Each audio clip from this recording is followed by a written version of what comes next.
साहेब, एक जो महत्त्वाचा प्रश्न आहे की मुख्यमंत्री कोण होणार ह्याच्यावरून चर्चा सुरू आहे, तोच प्रश्न पुन्हा एकदा. या चर्चेला लवकरच आपल्याला उत्तर मिळेल. तिन्ही पक्ष मिळून याचा निर्णय लवकर घेतील.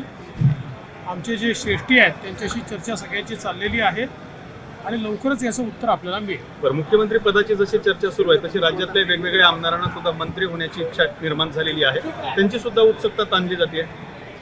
आधी मुख्यमंत्री ठरेल तर मग मुख्यमंत्री मंत्री ठरवतील. त्यामुळे मला असं वाटतं की आधी मुख्यमंत्र्यांची वाट पाहावी, त्यानंतर मंत्र्यांची पण जी काही नावं आहेत ती आपल्या लक्षात येतील. ईव्हीएमवरून विरोधी पक्ष आता जन आंदोलन सुरू करत आहे. वेगवेगळ्या पद्धतीचे केसेस करायला आदेश दिलेले शरद पवार असतील सगळ्या पक्षांना. याचं उत्तर हे काल सर्वोच्च न्यायालयाने दिलेलं आहे आणि सर्वोच्च न्यायालयाने क्लिअर कट सांगितलं आहे की तुम्ही हारले की ईव्हीएम वाईट ही पद्धत बंद करा. ईव्हीएम टॅम्पर प्रूफ आहे, ईव्हीएमची पद्धत चालूच राहणार आहे हे सांगितलेलं आहे. हा रडीचा डाव आता बंद केला. काँग्रेस आणि राष्ट्रवादीची मते ठाकरेंना मिळाली नसल्यामुळे ते आगामी निवडणुका स्वबळावर लढवणार असल्याचं किंवा ते महाविकास आघाडीतून बाहेर पडण्याची चर्चा आहे साहेब. मला याची किंवा भाजपा आता स्थानिक स्वराज्य संस्था स्वबळावर लढणार अशी चर्चा. ते तर आम्ही मिळून ठरवतो. काही अजून वेळ